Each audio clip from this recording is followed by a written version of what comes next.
Hello, আসসালামু আলাইকুম। তাসমিস ব্লগে আপনাদের সবাইকে আমন্ত্রণ। আশা করছি আল্লাহর অশেষ রহমতে যে যেখানে আছেন ভালো আছেন, সুস্থ আছেন। আমিও আলহামদুলিল্লাহ ভালো আছি। কাছে দূরে যারা দেখছেন শুনছেন অসংখ্য ধন্যবাদ, কারণ আপনার ছোট্ট একটি উৎসাহ আমার কঠিন পথ চলাটাকে অনেকটাই সহজ করে তুলছে। অনেক আপুরাই আমার সারাদিনের ডেইলি রুটিন সম্পর্কে জানতে চেয়েছ। আসলে আমি তোমাদের মতোই কাজ করি, খুব আলাদা কিছু তো করি না। তবে আজকে আমার সারাদিনের কিছু কর্মব্যস্ত সময়গুলো তোমাদের মাঝে তুলে ধরেছি। আমার কিন্তু খুব সকালেই ঘুম থেকে উঠতে হয়, আর আজকের সকালটা খুব মেঘলা ছিল, তাই লাইট জ্বালিয়ে নিয়েছি। বৃষ্টি বৃষ্টি ভাব, তবে বৃষ্টি হচ্ছে না, কেমন গুমোট একটা অন্ধকার হয়ে আছে। একটু আগে যেহেতু উঠেছি, তো ভাবলাম গাছগুলো ট্রিম করে দেই। আর এই বৃষ্টির সিজনটাতেই কিন্তু গাছের ডালপালাগুলো কেটে দিলে গাছগুলো খুব ভালো হয়। তো আমি এই বৃষ্টির সিজনেই চেষ্টা করি গাছগুলোকে একটু কেটে কুটে দিতে। আর মরা পাতা ছিল কিছু, মরা পাতাগুলো বেছে নিচ্ছি। যেহেতু আমার গাছের পরিমাণ বারান্দায় কম, সেহেতু আমি আলাদা করে মরা পাতা বাছা থেকে শুরু করে টুকটাক কাজগুলো খুব অল্প সময়ে আপাতত করতে পারছি। তবে আমি গাছের পরিমাণ কিন্তু দিন দিন বাড়াচ্ছি, যদিও খুব একটা রোদ কিন্তু আমার বারান্দায় আসে না। তো তারপরও আমি মানি প্ল্যান্ট জাতীয় গাছগুলো বা ইনডোর প্ল্যান্টগুলো বা কম রোদে যে গাছগুলো হয় সেগুলোই কিন্তু লাগিয়ে দিচ্ছি। আর অনেক আপুরাই কিন্তু জানতে চাও যে আমি কি সার দেই। দেখো আপুরা, আমি আলাদা করে যখন সার কিনে দেই সেটাও কিন্তু তোমাদের সাথে শেয়ার করি। প্রায় প্রত্যেকটা ভিডিওতেই কিন্তু তোমরা আমার গাছগুলো দেখো। আলহামদুলিল্লাহ, আমার গাছগুলো কিন্তু একদম সবুজ এবং সতেজ থাকে। আর আমি কিন্তু বাইরে থেকে খুব কমই সার কিনে এনে দেই। আমার কাছে মনে হয় যে কোনো জিনিসের যত্ন সম্পর্কে খুব একটা প্রিপারেশন নিতে গেলে কিন্তু সেই যত্নের ব্যাঘাত ঘটে। তো ঘরে তৈরি সারগুলোই আমি ব্যবহার করি, কারণ ঘরে তৈরি সারগুলো খুব সহজেই তুমি তোমার গাছে দিতে পারবে এবং কম খরচে দিতে পারবে। তো তাও এখন যে আপুরা দেখছো তাদের জন্য ছোট্ট করে একটু বলে দিচ্ছি। চাল ডাল ধোয়া পানি সপ্তাহে একদিন গাছের যে কোনো গাছের গোড়াতে দিতে পারো।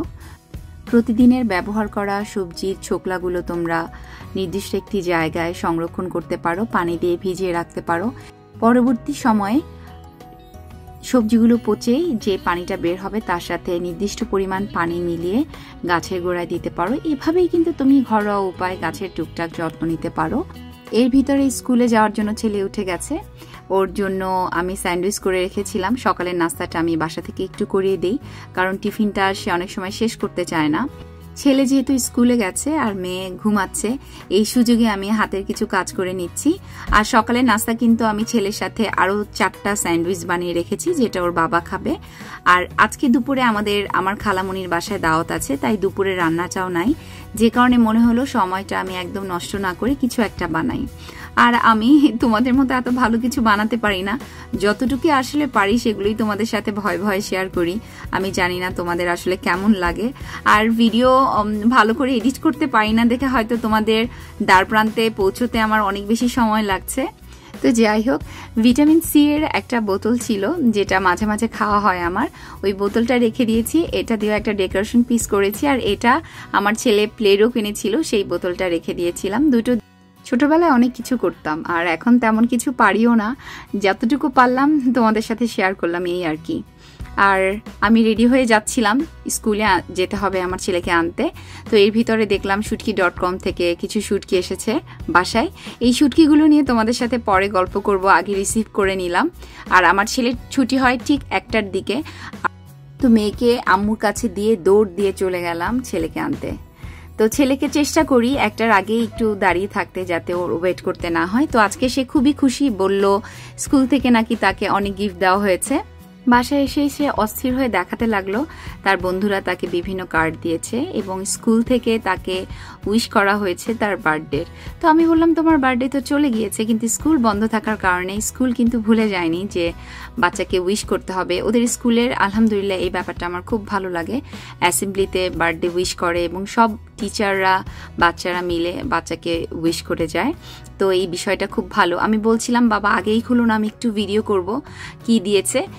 আর ও যখন কোনো গিফট নিয়ে বলতে থাকে যে মা এই গিফটটা কি দিল বন্ধুটা, ওই গিফটটা কি দিল, এটা তো আমি পছন্দ করি না, তো তখন ওকে সবসময় বুঝাতে চেষ্টা করি যে যে যার মতো তার রুচিতে তোমাকে উপহার দিবে, কারো উপহার নিয়ে কখনো উপহাস করতে হয় না।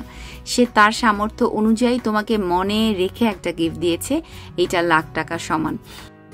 এই কথা শুনে সে আর একটা গিফট বের করে বলল, দেখো মা, আমার একটা ফ্রেন্ড আমাকে এই গিফটটা দিয়েছে, এটা তো ব্যবহার করে।